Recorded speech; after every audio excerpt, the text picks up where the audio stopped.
Hey, it's Steve. I'm here with. Robert Michael Norman. How are you doing today? I'm okay, Robert, and thank you for taking the time to come out and join us today.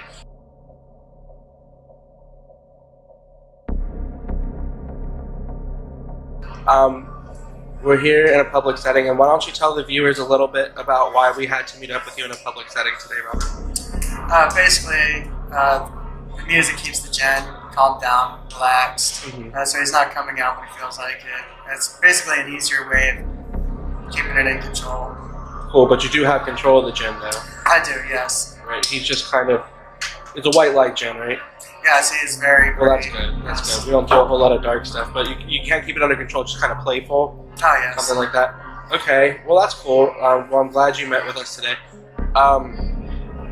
So why don't you give me a little bit of a brief history of how you came into contact with the Djinn and how you discovered that, the Djinn and what's going on with you now? A really strange story about that. Basically, I kept to myself a lot throughout my whole entire life. I was a grade A student, 100% all the time. Graduated high school, went to college. From college, I got a roommate. And basically, I still kept to myself even though I had a roommate. Basically, it was to help pay the bills and stuff. Right. And what happened was I realized that he was getting into some weird stuff. Like. I don't know. I just seen some like weird relics sitting around. Really didn't grasp the concept of it. You know, to me it was like no big deal. I'm learning into that scientific stuff, and I confronted him one day, and I was like, "Hey, what is this stuff?" And he told me that he dabbles in magic. So I was like, "Well, what do you mean magic?" And he was like, "Well, he likes to do all kinds of stuff like rituals, and trying to make people wealthy or whatever." And I was like, "Oh, that's just hocus pocus stuff. It's no big deal, whatever." So I just left because I thought it was stupid. Okay, well that's good. From that point on, I graduated college and stuff. But in the middle of that, what happened was I was with my roommate for 2 years, and I left. Decided to get a place of my own. It didn't work out too well. Moved back in with my parents. And then I started seeing shadows, like from the corners of my eyes. Started hearing weird sounds at night. It was really, really strange. Wow. Yeah. So I went over, got some psychiatric help, did anything I could do. Right. And did they diagnose you with anything? no, they basically no. Yeah. They just didn't know what. To them, I was normal. Right. Yeah. But so they just couldn't figure out anything that was going on. So I was like, Wow. what else can I do? So I decided to go into the supernatural area, found a medium. Now, before this, did you have any other prior experience with the supernatural, or? I have never in my life. No. Yeah. So this was kind of like an outreach for you almost. It was very stressful. Yes, yeah. Felt like I was going nuts and crazy and couldn't figure out what was going on. Wow. I mean, you're going from normal life to all of a sudden, you know, this weird stuff going on, and you cannot explain anything. Right. So what was the eventual outcome? Like, you said you had went to the spiritual medium, so after that, how'd that go? Well, the first time we went, I met up with her, and it was very unsuccessful. She was trying to figure out if there was any kind of spirits inside me or anything like that. Nothing. So then how did you meticulate, like, how did you come across the Djinn? Like, what did you do next after that? I started thinking about my roommate that I lived with in college, and I went back to him and talked to him, and I asked him about this pentagram that I had, or that he had actually, right. And he had given it to me, and I brought it to the medium, and we did the whole thing all over again. Right. So, and just because of having that pentagram, she was able to conjure up the Djinn. And oh wow, that's cool though. It was really amazing. How was that? For me, scary. Yeah. It was the first time I didn't know what was going on. It was so crazy. And she conjured it up, and she started asking, what did it want? Why was it there? And apparently my roommate was dabbling in his magic like he had spoken about. Right. and more or less, the Djinn followed me.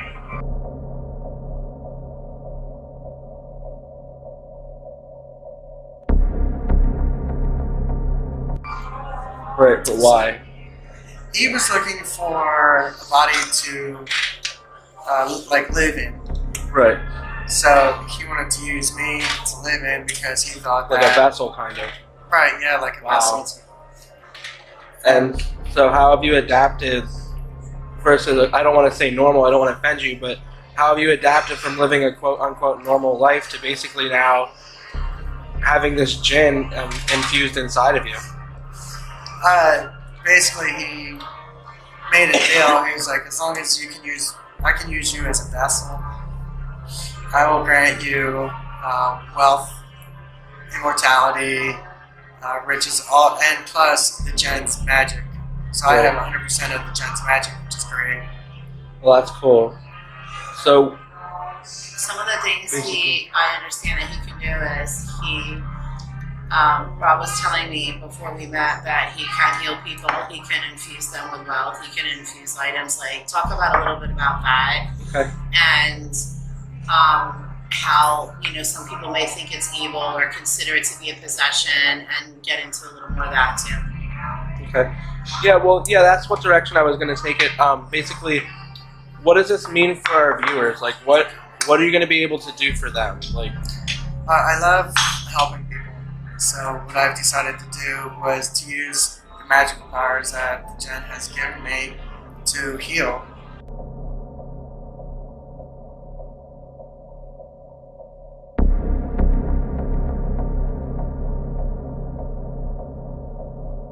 And help out however I can.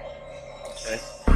Yeah, that's the great thing, because the Djinn's agreement with me was to help out humanity. Famous mystic Emanuel Swedenborg spent an entire lifetime associating with the spirit world, yet he warned, when the spirits begin to speak with a man, he ought to beware that he believes nothing whatever from them, for they say almost anything. Things are fabricated by them, and they lie. They would tell so many lies, and indeed with solemn affirmation, that a man would be astonished. If a man listens and believes, they press on, and deceive and seduce in many ways. And whatever I can do to help them out is not evil at all. 100%. It is a great 100% good guy.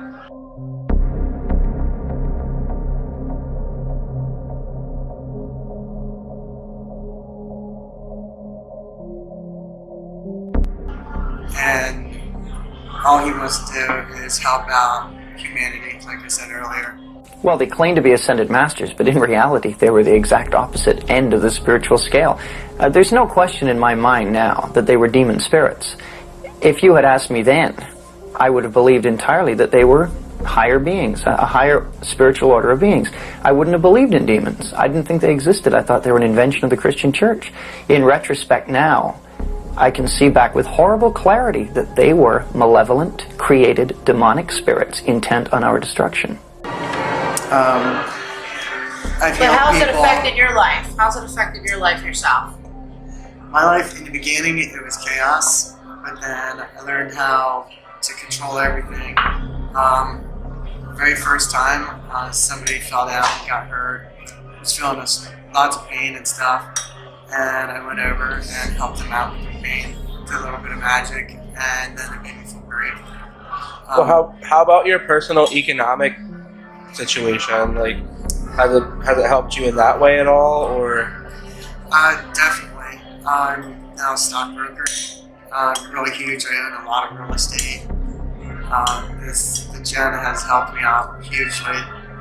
I came from a low middle class, kind of like average middle class family, so it definitely increased life, made a lot of improvements. I was actually able to help my family out to go from our mid class lifestyle to more of an upper class lifestyle. I've helped other people out too, heartbroken people that were sad and stuff. We've helped them out to gain confidence, to let them know that, hey, you just have to get over the hill. Once you get over that hill, everything will be great. And as far as the magic's concerned, you're able to put the Djinns' full magic into people, transfuse that to people, right? I can do that, yes. Okay. Yeah, his biggest goal with me was to help out those who are in need of help. Find out how it is for someone to live inside his body. How does that feel? To have the Djinn live inside my body, in the beginning was a little awkward. Once again, he was trying to come out, and basically he likes to have fun. So he would try to come out and just explore and have fun and try to, do some like wild, crazy type partying stuff or whatever. Yeah. Nothing to harm anyone or anything like that. But once we figured everything out and stuff, now I can control him and stuff. So he knows that there's a proper place and time to do, the fun stuff, come out, the healing and all that. And wasn't an adjustment for the Djinn? Like, are you the first person who's ever possessed, or? Apparently he's done it before. Yeah. But he just couldn't find the right vessel. Right. So he finally figured out that I was the right vessel.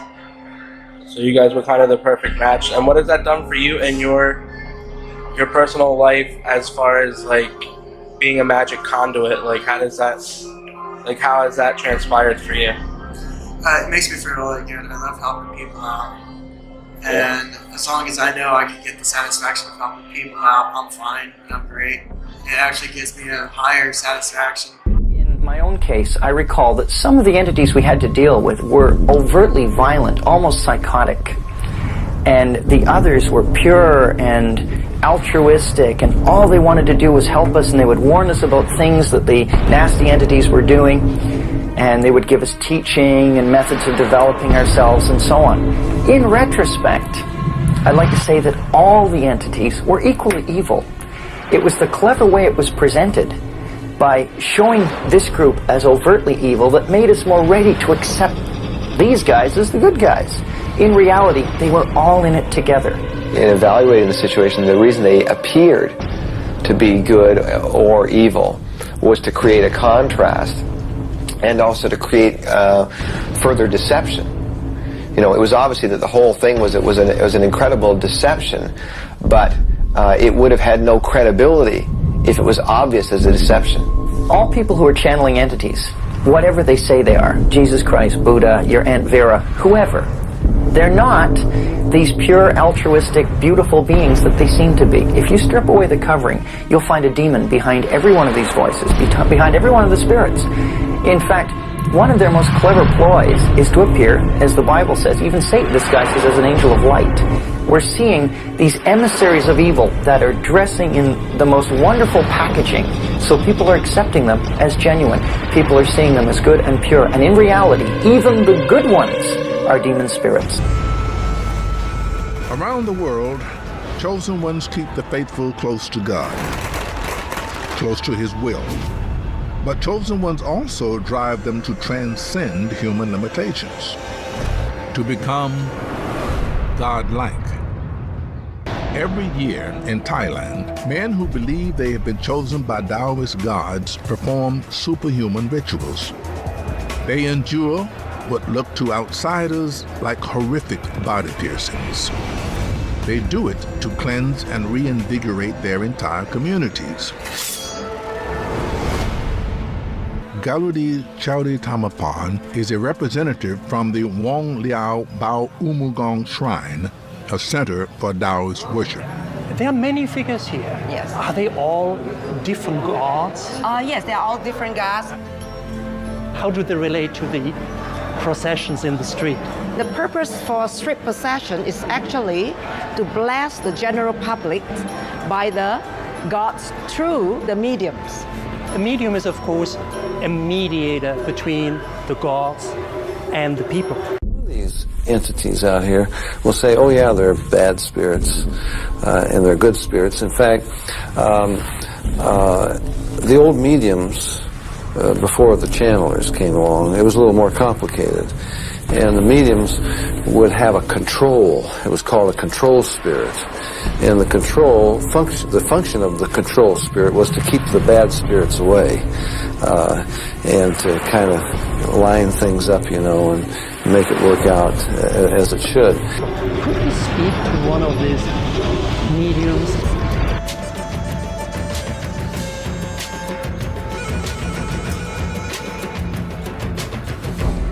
This is the mediums, and his name is God. God. One of the big questions for everyone watching this festival is, of course, the Masons are piercing their cheeks. Why are people doing that? เขาอยากจะรู้ว่าเพราะอะไรเขาจะ It's all จะรู้ว่าเพราะอะไรเขาจะ It's ordered by the deity or the gods. What kind of weapon he has to use, where to pierce from the gods, all from the gods. So what I would like to ask him is why he was chosen to become a Mason. เพราะอะไรคุณโดนเลือกเป็นม้าทรงค่ะ It's not his choice, but it's the God's will. This year we are going to have around 800 mediums. Yes. People are yelling and they bang the table. That means they are entering trance.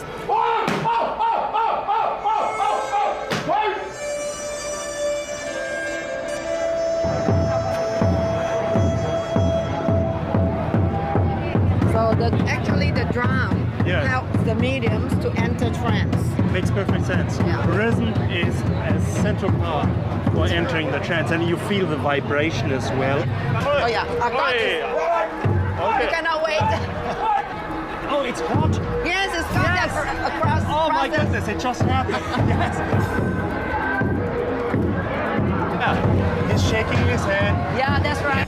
When Masons violently shake their heads, like God is doing, it's a sign they are in a trance and possessed by the gods. And it means they are ready to be pierced. Some use spears, others needles. God's piercing is more unusual.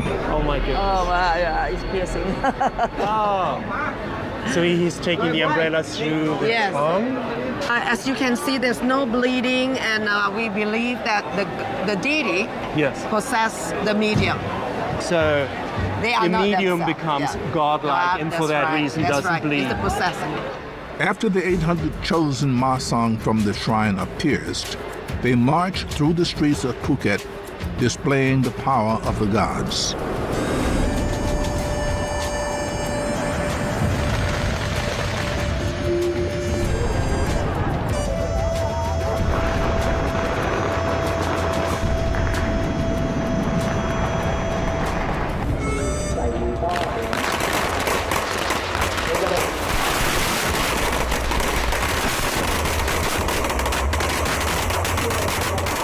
The locals believe the mediums save the public from sin by piercing through all this, receiving all the seeing.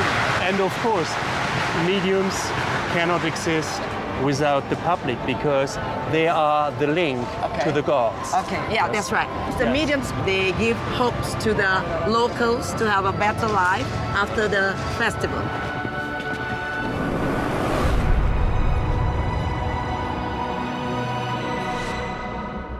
I will keep quiet, you won't even know I'm here. You won't suspect a thing, you won't see me in the mirror. But I've crept into your heart, you can't make me disappear till I make you. I made myself at home in the cobwebs and the lies. I'm learning all your tricks, I can hurt you from inside. I made myself a promise you would never see me cry till I make you. You'll never know what hit you. Won't see me closing in.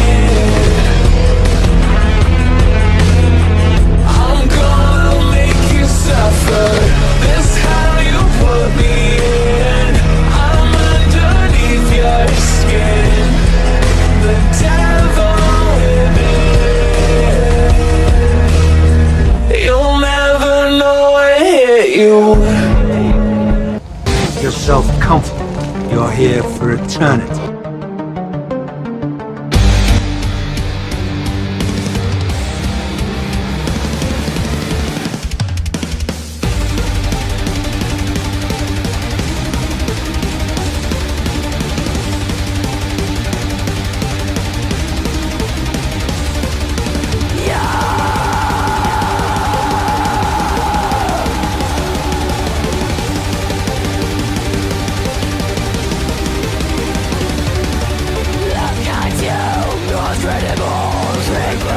Your salvation, although you pretend like you're